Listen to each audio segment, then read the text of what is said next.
Astrid's joining us from Aberdeen, and Astrid is a doctor, and she runs her own occupational mental health clinic and is working in the oil and gas and diving industry. She's worked in aviation medicine, so quite a vast experience there. And we're inviting her to talk about workplace conflict. It seems unavoidable. You know, there's always somebody you meet that somehow is able to get under your skin. And so we're inviting her to share some tips and understanding. How is it that we can understand each other even if we don't agree? Is there a common ground there for us to explore? How do we deal with difficult behavior calmly? Um, is it possible to turn conflict into opportunity for growth and collaboration? Can we create and maintain a healthy workplace environment? And so I'm inviting Astrid to take over, but before she starts speaking, just to tell you that Astrid's going to speak and then do a short meditation, just 3 minutes. And after the 3 minutes of meditation, she's going to be taking your questions. So please send in your questions to the question and answer link, and I will be putting your questions to Astrid after that. Thank you. Astrid, over to you. Thank you. Thank you very much, Arti. I'm really honored to be here, part of everybody else, and to meet everybody in this virtual way, which has now become something we've become quite accustomed to during this last year. And so I think my background, I'm in occupational medicine, so I deal with people who have been experiencing stress, and actually stress in the workplace often. But actually, over the last year, I've seen very few of these cases. And obviously, we're in a situation now where we have been working maybe from home. We have been Zooming. We have been probably been able to have a good life home balance, and we've also not come too close to those we work with, and we've been able to set boundaries. I think many have worked much harder because the time that normally they would be traveling has been time spent at work straight away, and I think we're all looking forward to come back to the workplace, which has happened for some and will be happening for many others in the weeks to come. I myself, during this pandemic, I worked most of it.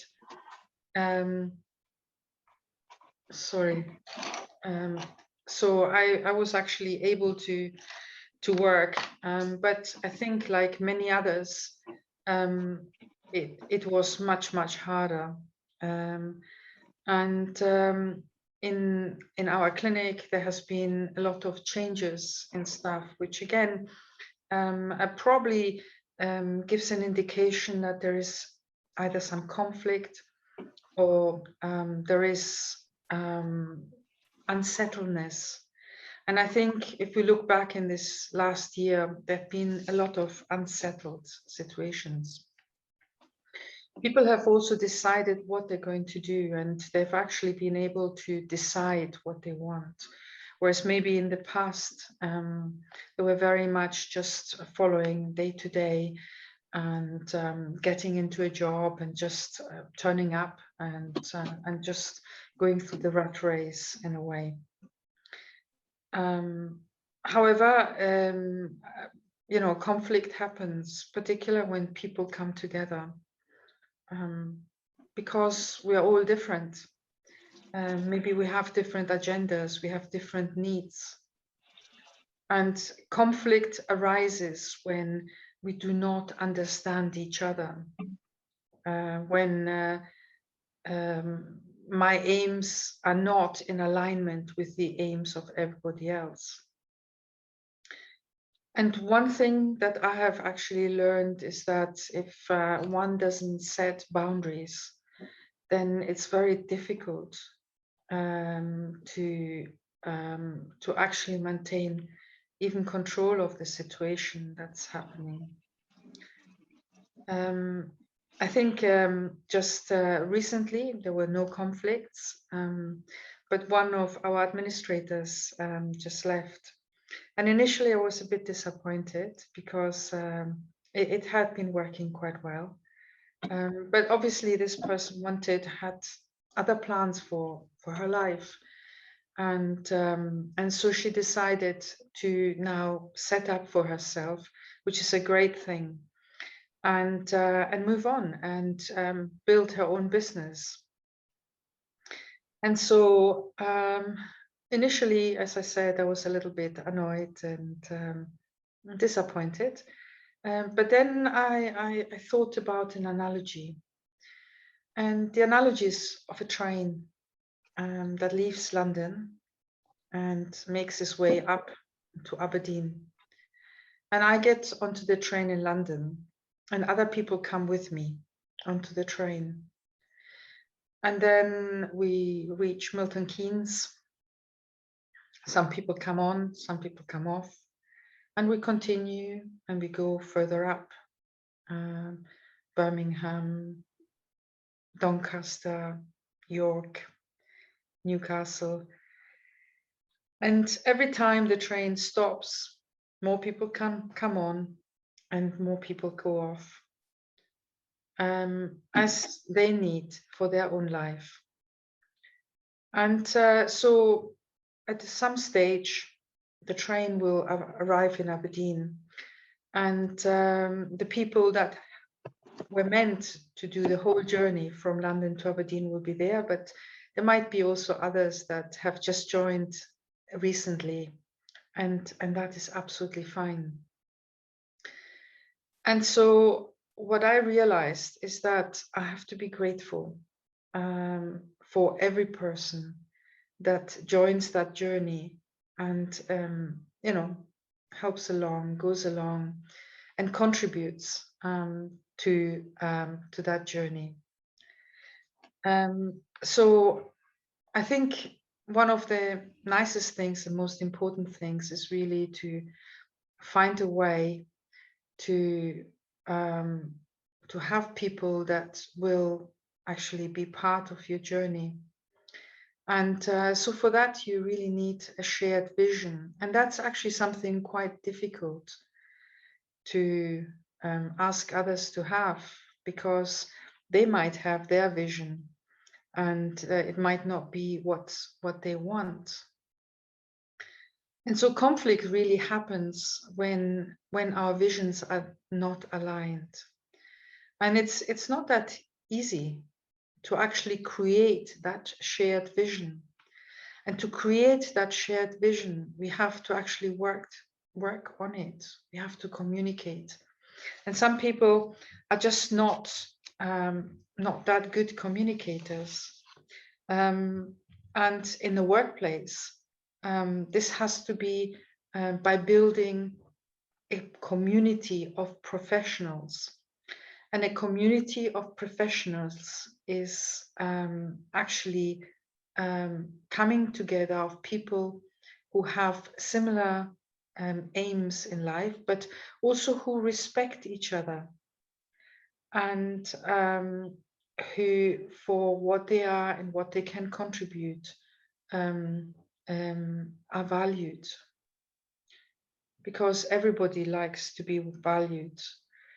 And so really to find a shared vision, to build a community of professionals who have similar aims and objectives.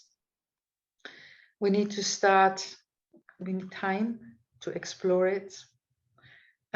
We have to have that intention to make a difference. and also the desire to help and support others. And I think conflict often also happens when people have their own agenda and want um, to force it through, no matter what. And so it leaves oneself. Really, we all want to have a peaceful existence. We all want to be feeling happy at work. We want to be fulfilled. We want to have a nice work-home balance. We want to come to work fresh and full of enthusiasm and wanting to make a difference. And so where do I find that sense of meaning and that purpose in my life or in my work, because this is about work? Where do I actually find that respect and that silent understanding, that understanding between one human being and the other? You know, and for that I need to be open. I need to be open to ideas. I need to, nowadays we wear masks all the time, and so we see the eyes of the others much more, and the eyes have to express a goodness, a wish to help and to support that maybe doesn't come across through words. You know, in essence, conflict is when we don't get on, when our agendas are different. And sometimes people will come and will contribute, and sometimes people will go, and that's okay. So at the end, I remain as the detached observer, but I have to hold a dream, an intention to help and to support. And one has to be strong during that time. Yeah. So what do I do in my life to actually support that strength and that resilience that otherwise it is so easy to lose? You know, it's like sand in my hand. If I open my hands, if I allow any weakness to come in, it just runs away. And so to be at work is actually a great opportunity, because we meet others and we share quite a significant time of our lives with others. And so I think I have to prepare myself every day to meet others with that intention of benefiting them, of that intention of supporting them.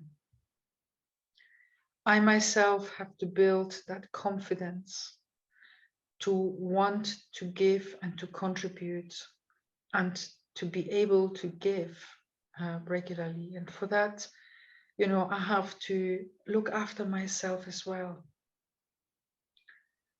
Whenever others are around me, and encourage communication, and not fight. I think my experience is that when one fights with somebody else, then nobody wins. There's never a good outcome out of that. But really try and understand others and see their viewpoint, and from there help them to achieve their dreams.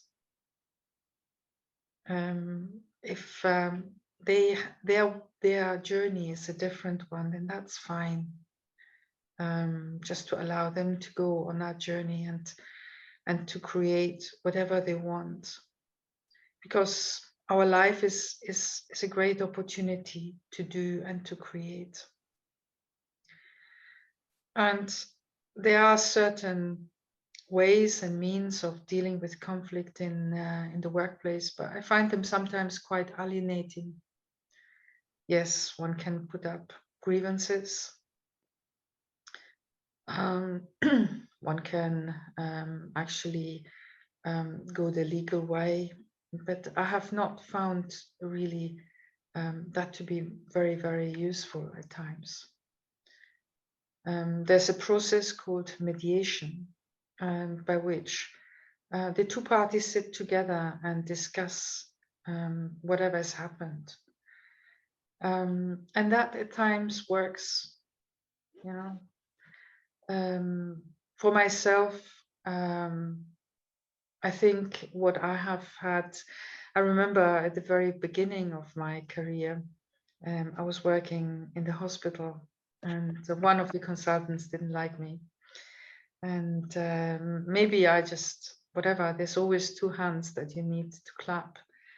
And so I didn't know why that was happening. And so there was a conflict situation in a way. You know, maybe I was not up to the standard or up to the expectation of that consultant. And so rather than feeling afraid, I actually, in my mind, every time I met this consultant, in my mind, I gave him roses. I actually listened to whatever he had to say. And if there was something that he did not agree with, I made the best I could. I went home and I read everything up, and I made sure that I can fulfill this area and I can do the best I can. So I think there's a lot of goodwill that is required when there's a conflict situation, because many times somebody starts to actually give allowances and start to relax in a conflict situation, and the other one starts to become more active. And it's just sometimes the timing doesn't work out, and therefore people just clash. And so let me be actually the one who actually changes the whole atmosphere, who changes the situation. And so what I did in that situation, I actually remember that at that time I would go to work. It was a stressful day, but I managed quite well. And then afterwards I went and went swimming and did things to relax myself. And often while I was swimming, I would actually start to have solutions coming into my mind. And so you need to create, if there's a conflict situation in the workplace where people's expectations are not met, where people disagree, then it is good just to create some space. And I often also realized I used to go from the hospital straight to the seaside, and I had some rollerblades.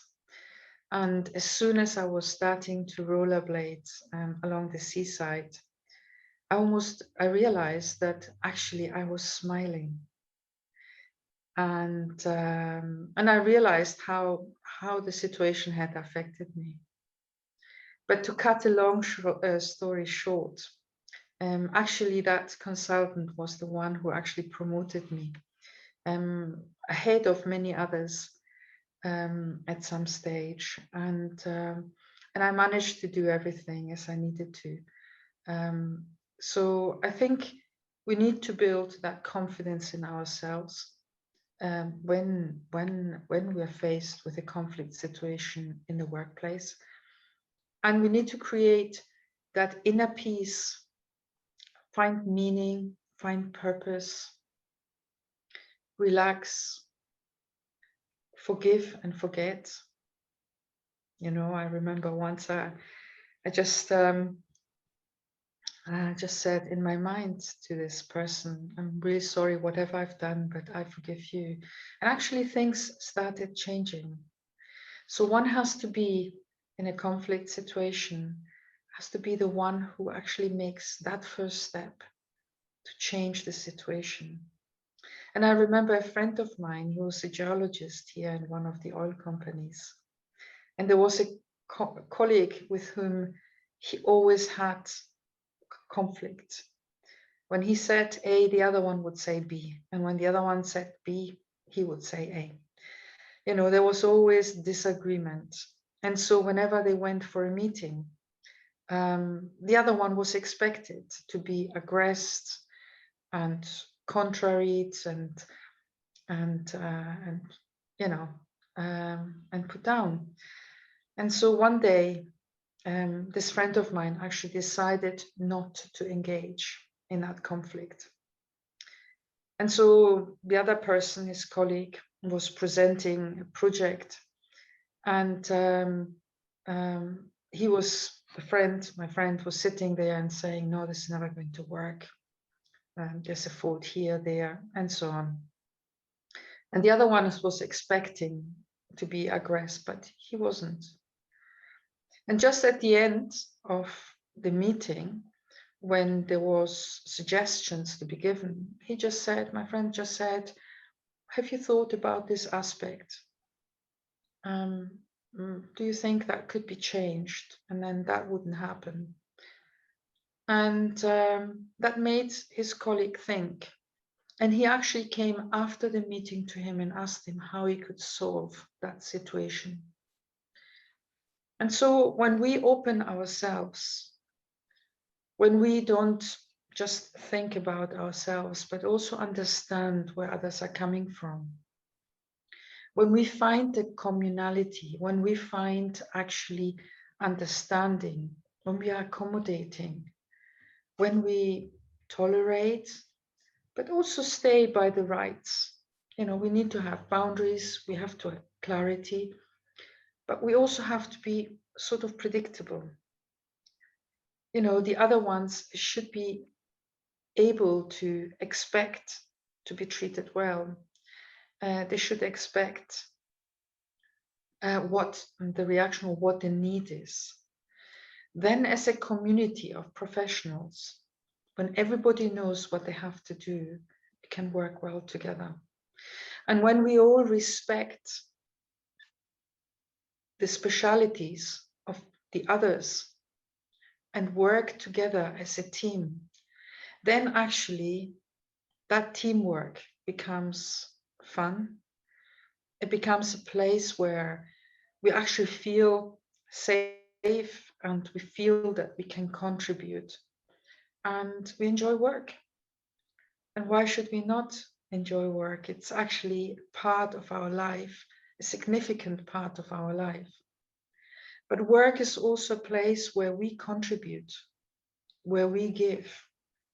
And I think every human being wants to give, wants to contribute, wants to create something beautiful in this life, and something beautiful that everybody else can benefit from.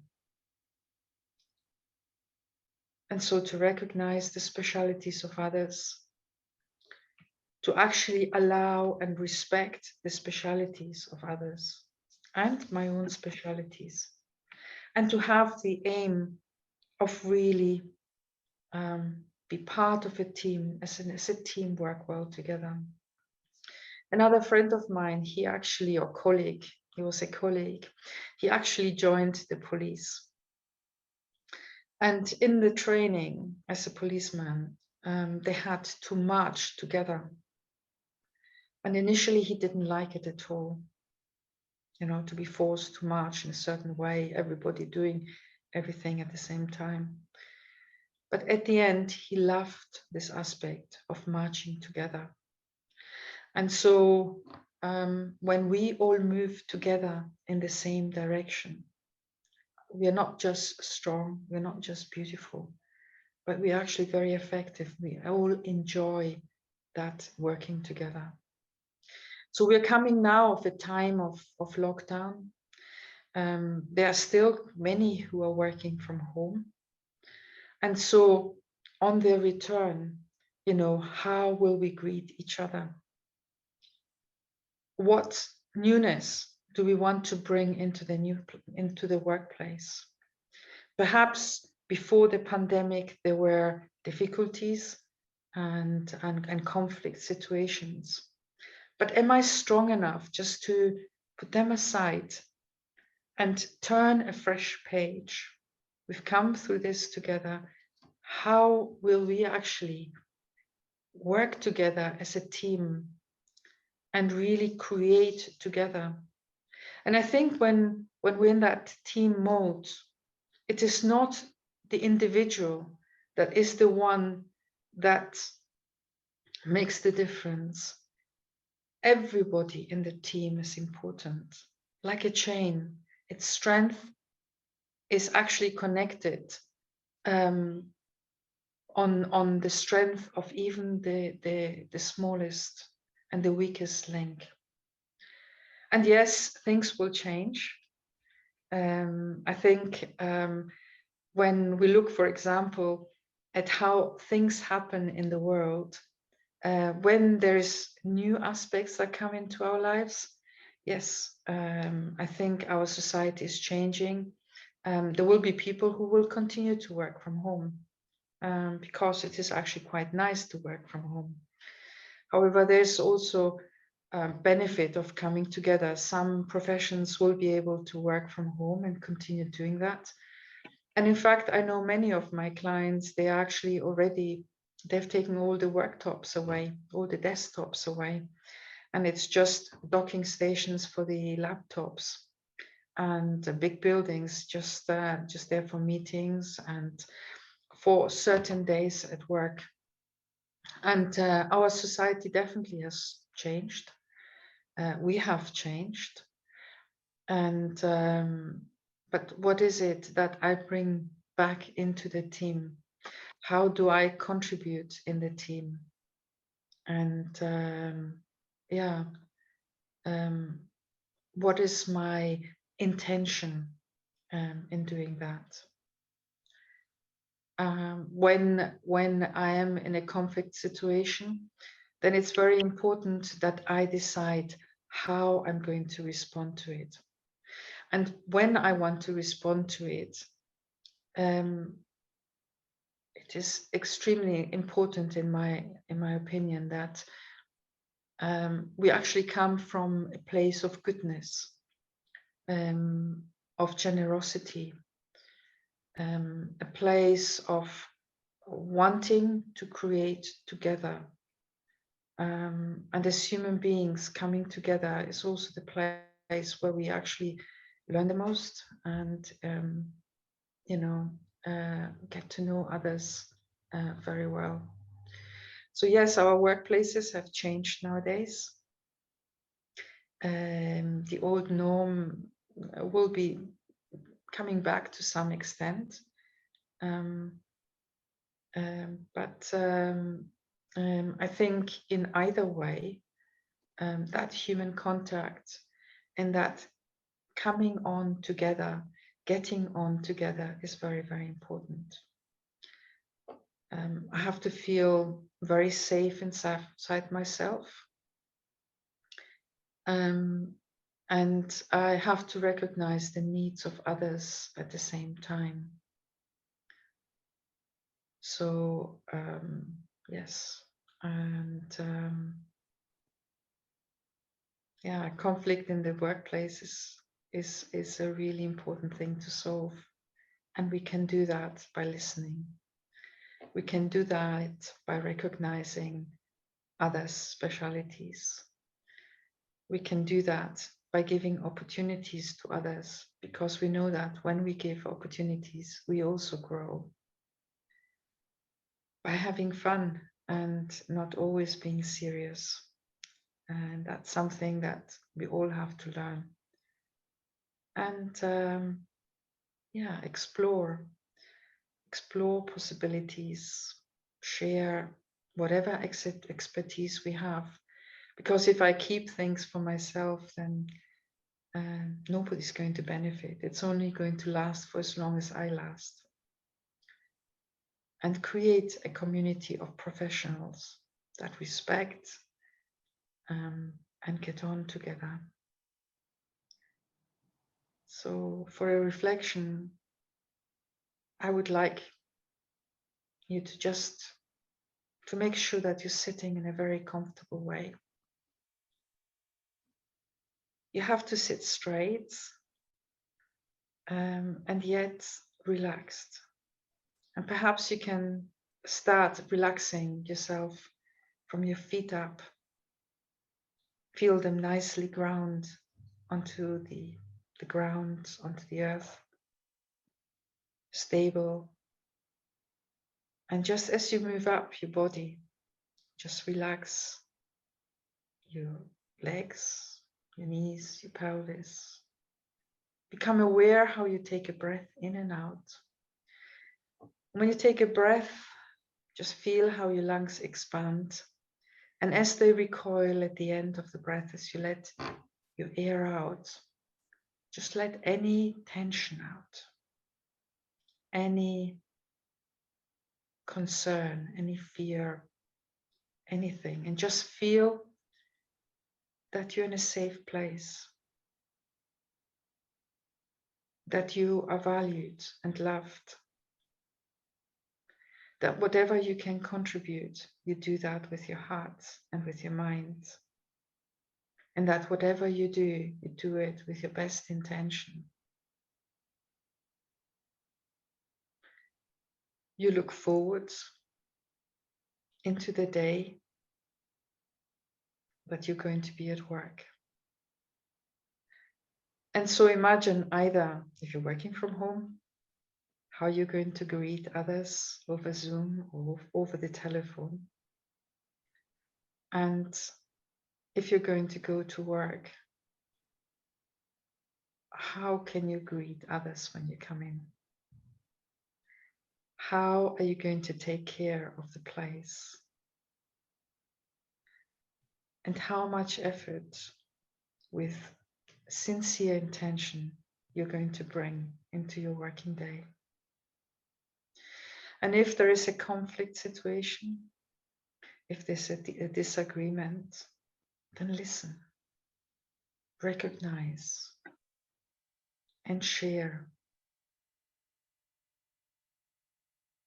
Create an environment of lightness, but environment also of understanding, an environment where we're all prepared to learn and to give our best.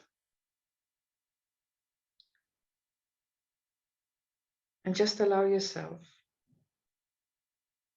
to feel as if you're in an extremely safe place, perhaps a beautiful place in nature.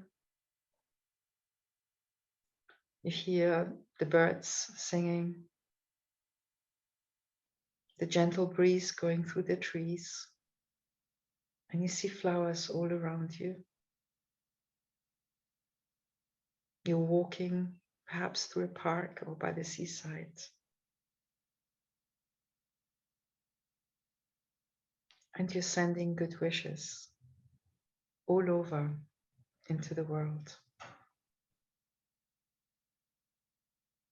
And by actually creating these good wishes, you actually create a positive energy in yourself. And this positive energy just goes into the environment. And you yourself, as much as everybody around you, benefits.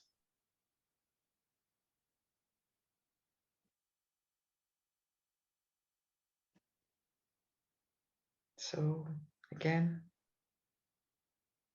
just see yourself sharing positive energy with those around you.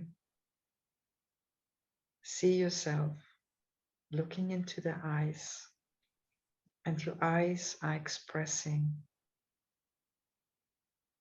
good wishes, but also benefit, also encouragement and value. Allow your eyes to be peaceful and not tired or harassed by whatever is happening in your life. But take that moment of peace before interacting and sharing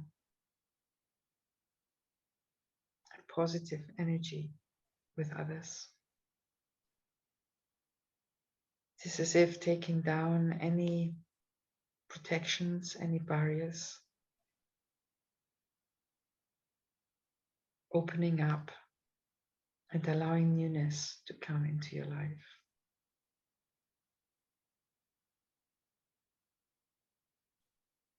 So see that in front of you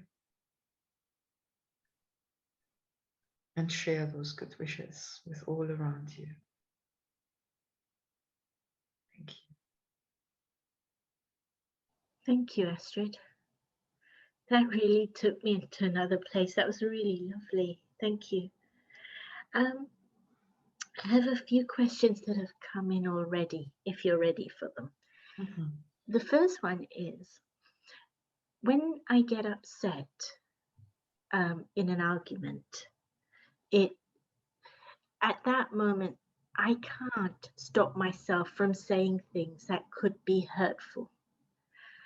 Is there something I can do to catch myself before or during, so that I am not creating further conflict? There's a little story that I remember. And there was this gentleman who had a conflict situation at home. He would arrive home very tired after a long day at work. And when he arrived at home, there was mayhem going on. Food wasn't ready, everything was in disorder, and he would just lose it and start shouting. And so he asked a good friend, and the good friend went into his pocket and said, "Here, take this stone. And when you go home, just put it into your mouth and leave it for 5 minutes." And so the man did so. And what happened is that he was not reacting to situations. And so everybody in his home started to calm down, because also his reacting created part of that situation. And so first of all, when there is a situation of conflict, or then just take a moment and just wait. Don't respond straight away. And also it requires that big effort to see what is the other person's part and to listen. And then perhaps find a way to discuss it and to find a way, a solution that is mutually agreeable. But most importantly, just to stay light and to maintain happiness. At the end, each one of us is valuable, and each one's contribution is important.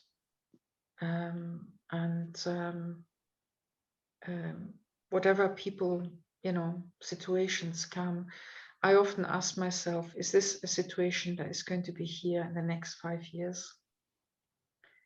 Perhaps the person is not going to be here that long in my life, but what sort of answer will I give to that situation? What sort of flavor will I leave about the situation?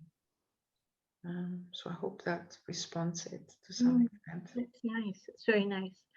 The next question I have for you is, you spoke about forgiving and forgetting. I can mostly forgive somebody, but I don't forget what they've done to me.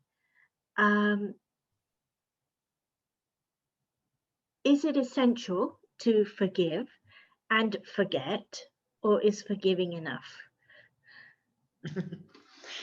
Yeah, forgiving and forgetting. I think a wise person will never completely forget. But what happens if, for example, there is a situation and I respond in an irritated way, or I respond badly to that person? The other person will remember, when that person sees me every time, will always remember that situation. And studies have shown that it takes about 6 months to actually remove that sort of guard that we all create.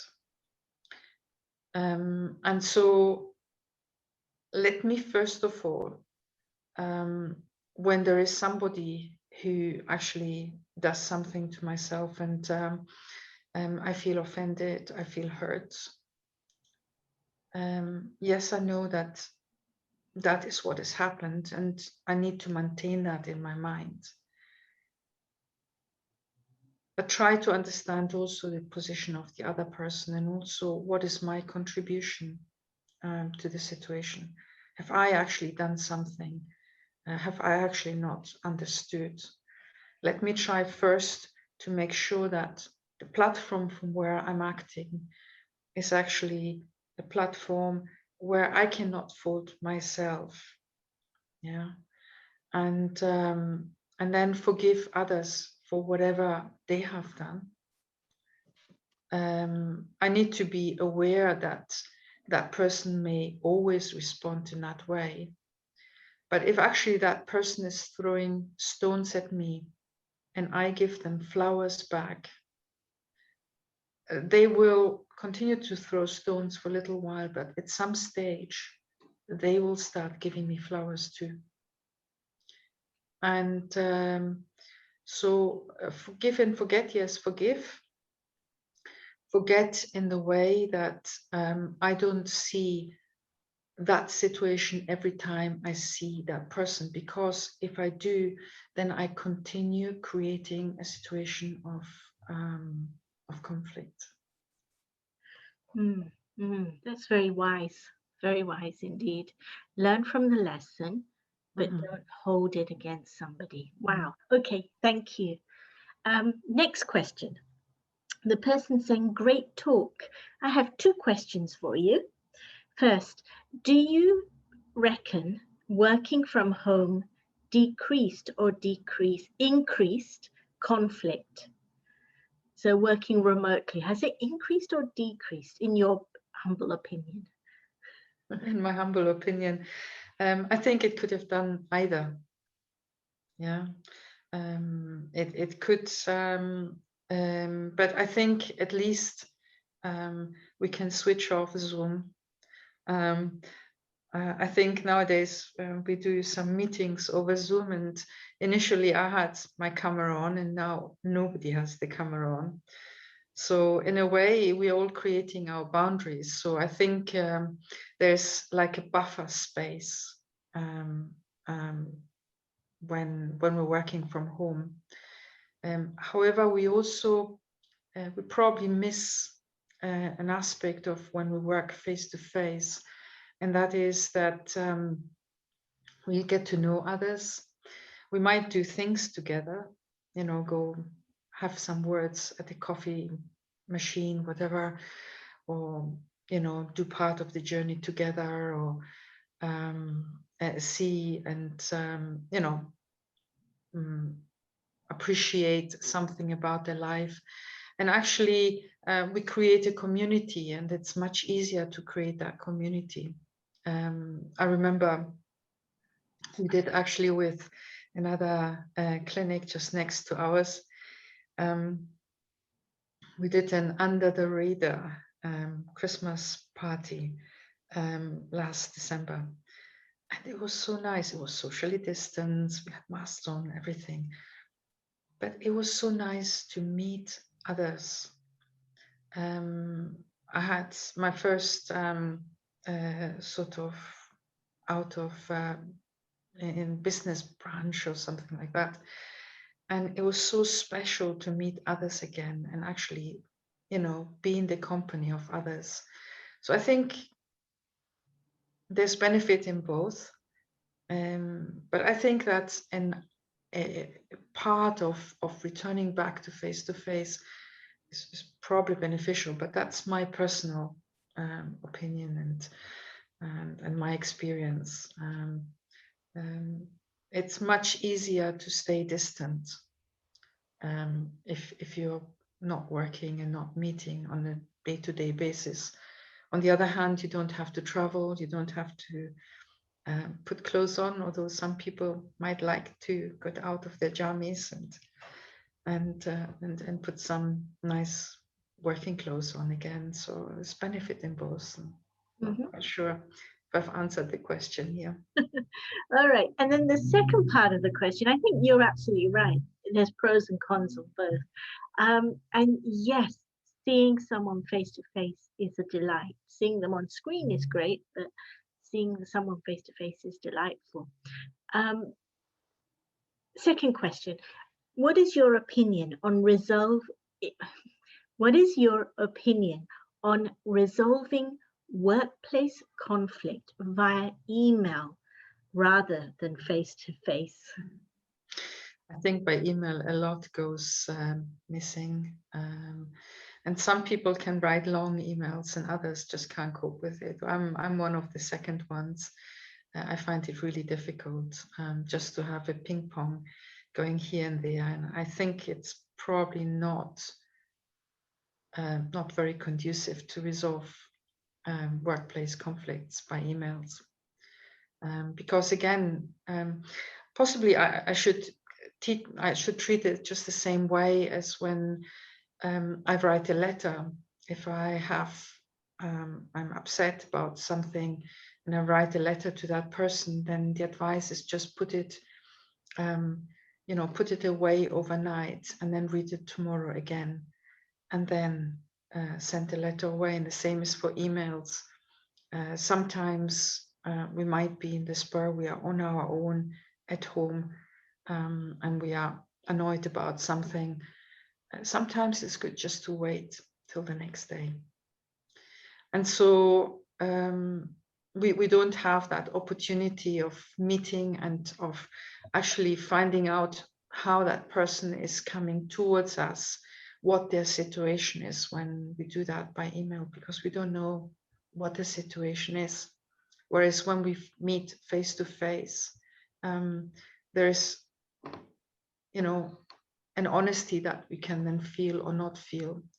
And I think that is the power of mediation, where two parties meet together to resolve a workplace conflict. And they should be fairly equal. They can say what is on their hearts, what is on their minds, and then discuss and find solutions. Because if there is a conflict, there's no point of perpetuating that conflict by creating more of angry exchanges. But what is important to say, okay, this is a situation, I agree, maybe I disagree, but let's find a way together how we can move forward and resolve this.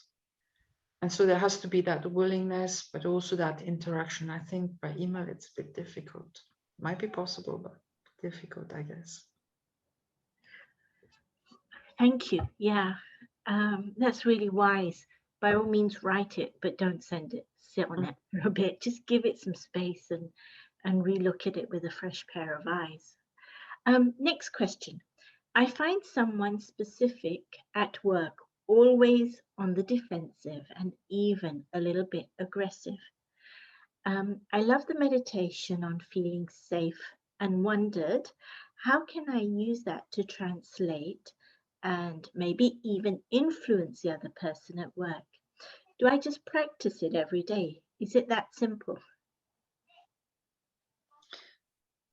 If there's a difficult situation at work and you want to actually start to create an environment, which you do through your thoughts, that is peaceful, that is light, that is welcoming, then when you're at home before you leave for work, just project that environment.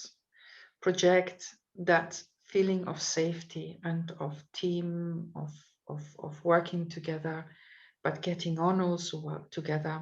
Project that into the day. And when you come at work, just sit down quietly, maybe for a minute if you can. Even if, for example, you put things in order and you do this very quietly, so others don't think that you're doing something strange. But just put things in order and prepare for the day. And then whenever, it's important to create that peace inside the self. Also to understand that wherever you're feeling has got a right for being there. But transform it, find solutions, transform it in something peaceful, something beneficial. And it will easily, go and into the atmosphere all around you and will also affect those around. And whenever I speak to that person, let me have that sparkle in my eyes and that recognition. And because sometimes people are insecure, and that is why they might come across in that way. So they have to find themselves too. But by being the one who creates that place of safety, others will want to be there as well. And also invite others, to maybe have a cup of tea together, or, if you're making yourself one, do you want one? Create bridges for others to be able to come on as well onto the bridge. Yeah. That's lovely. Thank you. Next question. What if I'm in conflict with a number of people at work? Is it time to leave?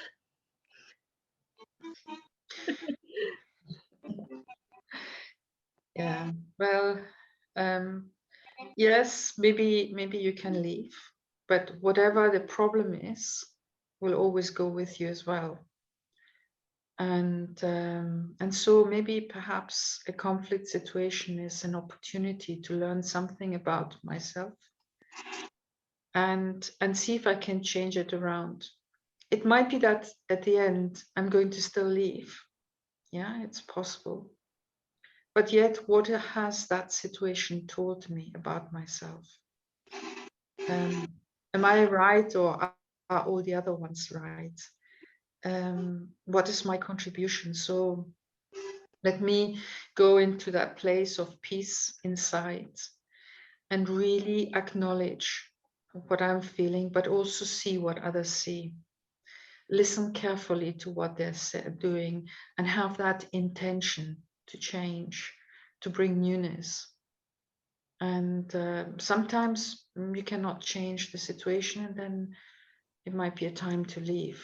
But I think first of all, I would actually try to change and transform the situation, and actually find these bridges that I connect with others. Also find out what is it that it's not going well, and what could I do to do it better. Isn't it interesting? We do carry with us the problems that we experience. I find that fascinating. It's not that we can leave them behind. Here's the next question. Some of us would prefer to continue working from home as it's more effective. Is there a way we can convince our employers? It just depends on what the needs are at the level of work, and also to be open, maybe to negotiate, how the workplace is going to be.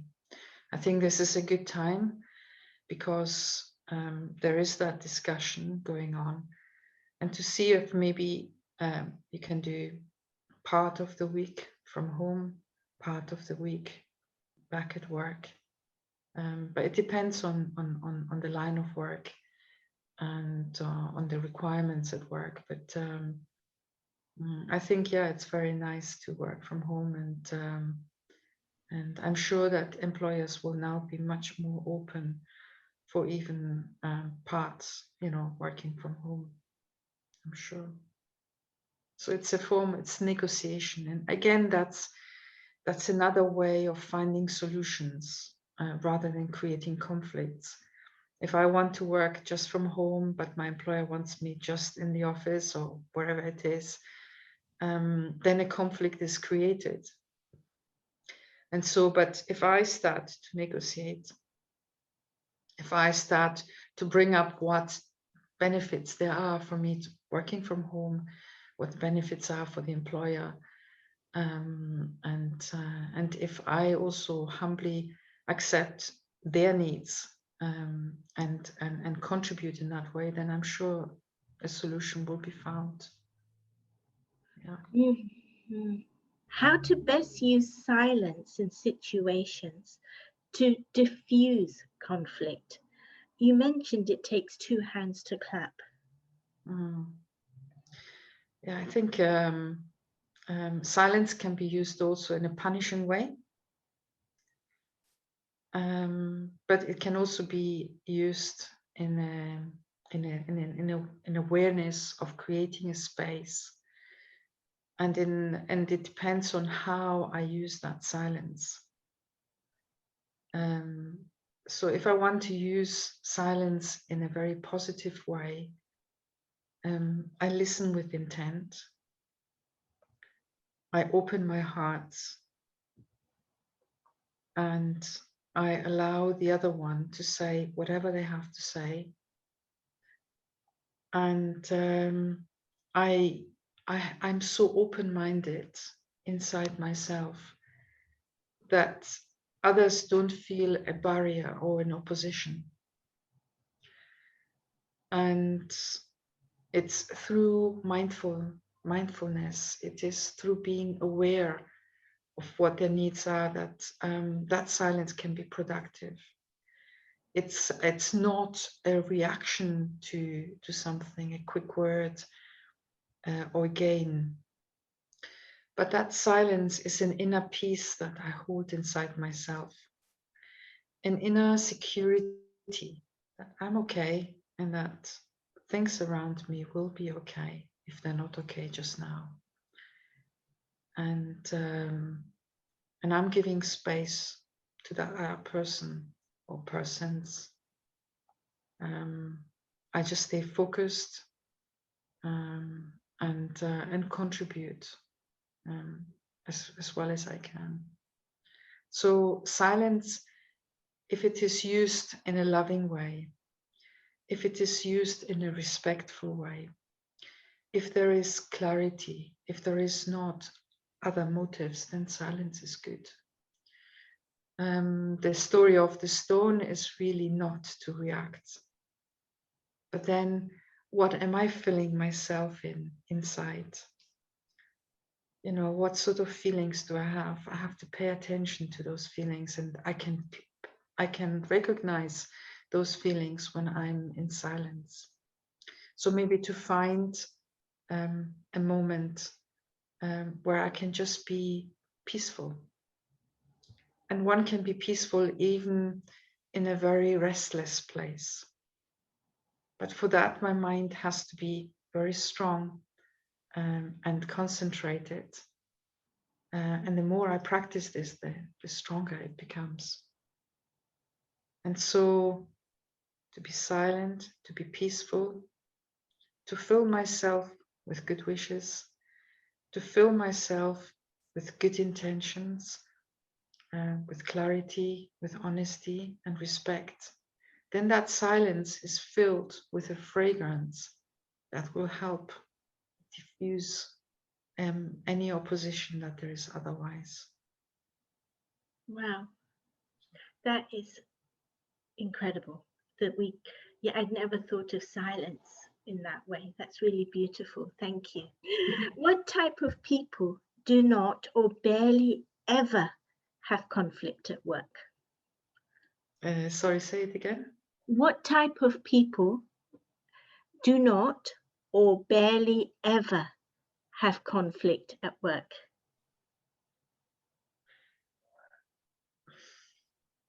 It's very difficult to categorize, but possibly if there's somebody, there will be a variety. There will be a variety. But somebody who is light and happy. I remember working with another colleague, and he was the typical happy-go-lucky sort of guy. He would do anything. I was working in obstetrics and gynecology, and he would go on the hospital tip, and take old forceps and things like this, and then at home weld them together. But he was fun to be with.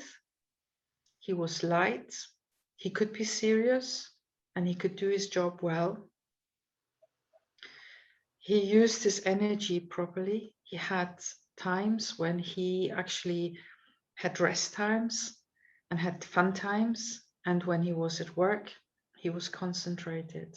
So I think possibly somebody who, and he was not, for example, trying to have a revenge or annoyed at somebody. He would just be easy and create buffers everywhere. But he would not also be subservient, because people who are always just wanting to please are the ones who eventually will go into a place of conflict. Whereas if you do things because you live in the now, because that's who you are, that's what you want to share with others, and when you're generous minded, then I think it's less likely to have conflict. It's when there are demands, when there's stress, when there's time difficulties, that conflicts arise. When there's people not obtaining that what they would like to obtain, then there is conflict. Whereas when we share, when we have fun together, when we get to know each other, then actually conflict is less likely and teamwork starts to happen. You like to be with others. So the next question is, there isn't conflict in the workplace, but a colleague from time to time forgets lots of things because she's having to juggle a lot in her private life with her family and children, etc. How can I approach this person without creating more pressure for them? I think it's a good way to find ways on how to remember things, and maybe structure things in a way that we're not, you're not forgetting, like something to remember. I don't know what the job is, but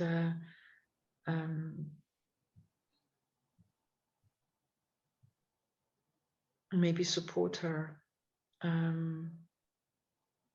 Yeah, it's very difficult. You can't actually make other people do, but you can support them. And I think the only way is really to allow them to not forget and to be able to do whatever they have to do. Sometimes when we can help, but sometimes if we help, then that becomes the norm. And so we also need to make sure that we can do whatever we have to do. So maybe find a way of discussing things and finding a solution to that. Yeah, finding a solution, discussing it with others, and making sure, and whenever something is forgotten, then really to remind that, but without making that person feel bad. Interesting. It's a difficult one, yeah.